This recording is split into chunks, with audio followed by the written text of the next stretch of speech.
ಪಂಚಾಯಿತಿಯ ಎರಡನೇ ಸ್ಟೋರಿ ಕಮಲ high tension. High command ನಾಯಕರು ಅತ್ಲಾಗ ಹಾವು ಸಾಯಂಗಿಲ್ಲ, ಕೋಲು ಮುರಿಯಂಗಿಲ್ಲ, ಈ ರೀತಿಯಾಗಿ ಬ್ಯಾಲೆನ್ಸ್ ಮಾಡ್ತಾ ಇದ್ದಾರೆ. ಎಲ್ಲ ಸರಿದೂಗಿಸ್ಕೊಂಡು ಅವರು ಬೈತಾರಿ, ನೀವು ಬೈತಾರಿ ಅನ್ನುವ ರೀತಿಯಾದಂಥ ಒಂದು ಖಡಕ್ ಸಂದೇಶ ಕೊಡ್ಲಿಕ್ಕೂ ಫೇಲ್ಯೂರ್ ಆಗ್ತಾನೆ ಬರ್ತಾ ಇದ್ದಾರೆ.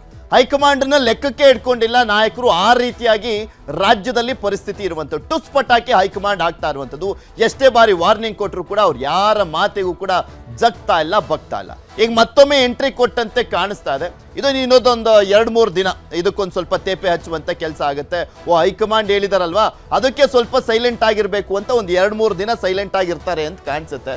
ಬಣ ಬಡಿದಾಟಕ್ಕೆ ಹೈಕಮಾಂಡ್ ಕೊನೆಗೂ ಮಧ್ಯಪ್ರವೇಶ ಅನ್ನುವಂಥದ್ದನ್ನ ಸಾಕಷ್ಟು ಬಾರಿ ಹೇಳಿದ್ವಿ.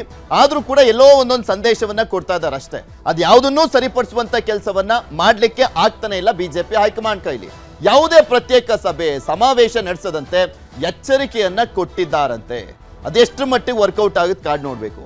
ಎರಡು ಬಣಗಳಿಗೆ ಹೈಕಮಾಂಡ್ ಖಡಕ್ ಸಂದೇಶವನ್ನ ರವಾನೆ ಮಾಡಿದೆ. ಸಮಾವೇಶ ಅಲ್ಲ, ಫಸ್ಟ್ ಮಾತಿಗೆ, ಅವ್ರ ಬಾಯಿಗೆ, ಅವ್ರು ಮಾತನಾಡ್ತಾ ಇರುವಂತ ರೀತಿಗೆ, ಒಡಕಿನ ಮಾತುಗಳಿಗೆ ಬೀಗ ಹಾಕಬೇಕು. ಅದನ್ನ ಮಾಡ್ಲಿಕ್ಕೆ ಆಗ್ತಾ ಇಲ್ಲ ಇವರಿಗೆ. ಸಮಾವೇಶಗಳಿಗೆ ಬ್ರೇಕ್ ಅನ್ನ ಹಾಕುವಂತ ಕೆಲಸ ಮಾಡ್ಲಾಗ್ತಾ ಇದೆಯಂತೆ. ವಿಜೇಂದ್ರ ಹಾಗೂ ಯತ್ನಾಳ್ ಟೀಮ್ಗೆ ವರಿಷ್ಠರು ಸಂದೇಶವನ್ನ ಕೊಟ್ಟಿದ್ದಾರಂತೆ, ಸಮಾವೇಶವನ್ನ ಮಾಡಬೇಡಿ ಅಂತ. ವಿಜೇಂದ್ರ ಟೀಮ್ಗೆ ಸಂದೇಶ, ಯತ್ನಾಳ್ ಬಣವು ಕೂಡ ಸೈಲೆಂಟ್ ಆಗಿರುವಂಥದ್ದು. ವಿಜೇಂದ್ರ ಬಣಕ್ಕೆ ಸೈಲೆಂಟ್ ಅಂದ್ರೆ ಅಮಿತ್ ಶಾ ಅವರು ಯಡಿಯೂರಪ್ಪನವರಿಗೆ ಕರೆಯನ್ನ ಮಾಡಿದ್ರಂತೆ. ಯಾವುದೇ ಸಭೆ ನಡೆಸ್ತಿರ್ಲಿಕ್ಕೆ ಯತ್ನಾಳ್ ಟೀಮ್ ಕೂಡ ನಿರ್ಧಾರವನ್ನ ಮಾಡಿದೆಯಂತೆ. ಹಾಗೆ ಸಮಾವೇಶವನ್ನ ಕೂಡ ಮಾಡ್ದಲೇ ಇರಲಿಕ್ಕೆ ನಿರ್ಧಾರವನ್ನ ಮಾಡಿದ್ದಾರಂತೆ. ಲಿಂಗಾಯತ ಸಮಾವೇಶದ ಪ್ಲಾನ್ ಅನ್ನ ಮಾಡಿದ್ರು ಯತ್ನಾಳ್ ಟೀಮ್ನವರು. ಅದು ಎಲ್ಲಿ ಸಮಾವೇಶ ಮಾಡಲಿಕ್ಕೆ ಪ್ಲಾನ್ ಅಂದ್ರೆ ಕೂಡಲ ಸಂಗಮದಲ್ಲಿ ಬೃಹತ್ ಸಮಾವೇಶಕ್ಕೆ ಪ್ಲಾನ್ ಅನ್ನ ಮಾಡಲಾಗಿತ್ತಂತೆ. ಸೊ ಅದಕ್ಕೆ ಈಗ ಬ್ರೇಕ್ ಹಾಕ್ಲಾಗ್ತಾ ಇದೆಯಂತೆ. BSY ಲಿಂಗಾಯತ ನಾಯಕರಲ್ಲ ಎಂಬ ಸಂದೇಶ ರವಾನೆಗೆ ಮುಂದಾಗಿದ್ರಂತೆ ಯತ್ನಾಳ್ ಟೀಮ್ನವರು. ಸೊ ಆ ರೀತಿಯಾಗಿ ಸಮಾವೇಶ ಮಾಡಬೇಡಿ ಅಂತ ಹೇಳ್ತಾ ಇದ್ದಾರಂತೆ. ಇನ್ನು ಮತ್ತೊಂದು ಕಡೆ ಅಖಾಡಕ್ಕೆ ಇಳಿದಿದ್ದಾರೆ BSY. ಯಡಿಯೂರಪ್ಪಗೆ ಹೈಕಮಾಂಡ್ ನಿಂದ ಸಂದೇಶ ಬಂದಿದೆ. ನಿಮ್ಮ ಕಡೆಯ ನಾಯಕರುಗಳು ಏನು ಮಾತನಾಡ್ತಾ ಇದ್ದಾರೆ ಅದಕ್ಕೆ ಬೀಗ ಹಾಕಿಸಿ ಸಮಾವೇಶನೂ ಕೂಡ ಬೇಡ ಅಂತ ಹೇಳಿದಾರಂತೆ. ಹೈಕಮಾಂಡ್ ಸಂದೇಶ ಕಳಿಸ್ತಾ ಇದ್ದಂತೆ BSY ಕೂಡ ಅಲರ್ಟ್ ಆಗಿದ್ದಾರೆ. ರೇಣುಕಾಚಾರ್ಯ ಅವ್ರನ್ನ ಕರೆಸ್ಕೊಂಡಿದ್ದಾರೆ ಅವ್ರ ಮನೆಗೆ. ಆಪ್ತ ಬಣದ ಮನವೊಲಿಕೆಗೆ ಮುಂದಾಗಿರುವಂಥದ್ದು BS ಯಡಿಯೂರಪ್ಪನವರು. ಯಾವುದೇ ಸಮಾವೇಶ ಬೇಡ ಅಂತ ವಿಜೇಂದ್ರ ಪರ ಸಮಾವೇಶಗಳಿಗೆ BSY ಬ್ರೇಕ್ ಅನ್ನ ಹಾಕಿದ್ದಾರೆ.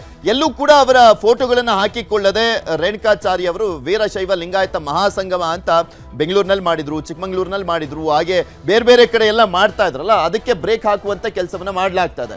ರೇಣುಕಾಚಾರ್ಯ ಅವರನ್ನ ಮನೆಗೆ ಕರೆಸಿ ಮಾತುಕತೆಯನ್ನ ಕೂಡ ಮಾಡಲಾಗಿದೆ. ನೀವು ಯಾವ ಸಮಾವೇಶ ಮಾಡಬೇಕು ಅನ್ಕೊಂಡಿದ್ರೆ ಅದಕ್ಕೆ ಸೈಲೆಂಟ್ ಆಗಿದ್ಬಿಡಿ, ಯಾಕೆಂದ್ರೆ ಹೈಕಮಾಂಡ್ ಕೆಂಗಣ್ಣಿಗೆ ಗುರಿ ಆಗ್ಬೇಕಾಗುತ್ತೆ.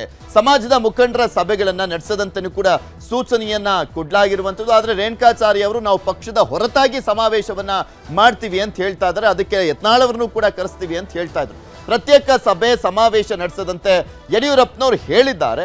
ಬಟ್ ಅದು ಎಷ್ಟರ ಮಟ್ಟಿಗೆ ಪಾಲನೆ ಆಗುತ್ತೆ ಕಾದ್ ನೋಡ್ಬೇಕು.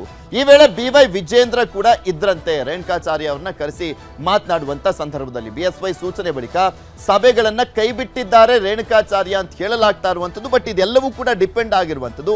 ಒಂದ್ ಕಡೆ ಆಕ್ಷನ್ ಆದ್ರೆ ಇನ್ನೊಂದ್ ಕಡೆ ರಿಯಾಕ್ಷನ್ ಆಗುತ್ತೆ. ಸೊ ಕಾದ್ ನೋಡ್ಬೇಕು ಮತ್ತೇನಾದ್ರೂ ಯತ್ನಾಳ್ ಟೀಮ್ನವರು ಆಕ್ಷನ್ನಿಗೆ ಬರ್ತಾರ, ಆ ಆಕ್ಷನ್ ಇಂದ ಇವ್ರು ಮತ್ತೆ ರಿಯಾಕ್ಷನ್ ಕೊಡ್ತಾರ ಅಂತ. ತಾತ್ಕಾಲಿಕವಾಗಿ ಸಭೆಗಳನ್ನ ನಡೆಸದಿರ್ಲಿಕ್ಕೆ ಸದ್ಯಕ್ಕಂತೂ ನಿರ್ಧಾರವನ್ನ ಮಾಡಲಾಗಿದೆ. ಅದು ಟೆಂಪ್ರವರಿ ಅಷ್ಟೇ, ಟೆಂಪ್ರವರಿಗೆ ಬ್ರೇಕ್ ಬಿದ್ದಂತಾಗಿದೆ. ಕಾದ್ ನೋಡೋಣ ಏನಾಗುತ್ತೆ ಅಂತ. ಇನ್ನ ಇದೇ ವಿಚಾರಕ್ಕೆ ಸಂಬಂಧಪಟ್ಟಂತೆ ರೇಣುಕಾಚಾರ್ಯ ಮಾತನಾಡಿದ್ದಾರೆ. ಏನ್ ಹೇಳಿದ್ದಾರೆ ಕೇಳೋಣ. ಇದನ್ನು 100% ನಿಗದಿ ಅಂತ ನಾವು ಮಾಡೇ ಮಾಡ್ತೀವಿ. ಯಡಿಯೂರಪ್ಪನ ವಿಜೇಂದ್ರ ಬೇಡ ಅಂತ ಹೇಳಿದ್ರೆ ನಿಜ, ಹಂಗಂತೇಳಿ ಶೆಡ್ ಹೊಡೆದಂತಲ್ಲ.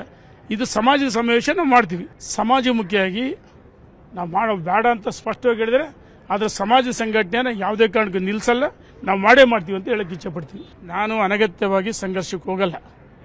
ಯತ್ನಾಳ್ರವರು ನಮ್ಮ ಸಮುದಾಯದ ಮುಖಂಡರವರು, ಕೇಂದ್ರ ಮಂತ್ರಿ ಆಗಿದ್ರು. ನಾನು ಈಗಲೂ ವಿನಂತಿ ಮಾಡ್ತೀನಿ, ಇಲ್ಲಿ ಯಾರು ವ್ಯಕ್ತಿ ಮುಖ್ಯ ಅಲ್ಲ, ನಮ್ಮ ಸ್ವಪ್ರತಿಷ್ಠೆಗಳನ್ನ ಬದಿಗೊತ್ತಿ ನಾನು ಅನ್ನೋದರ ಬದಲಾಗಿ ನಾವು ಒಟ್ಟಾಗಿ ಹೋಗೋಣ ಬನ್ನಿ ಅಂತ ಹೇಳ್ತೀನಿ.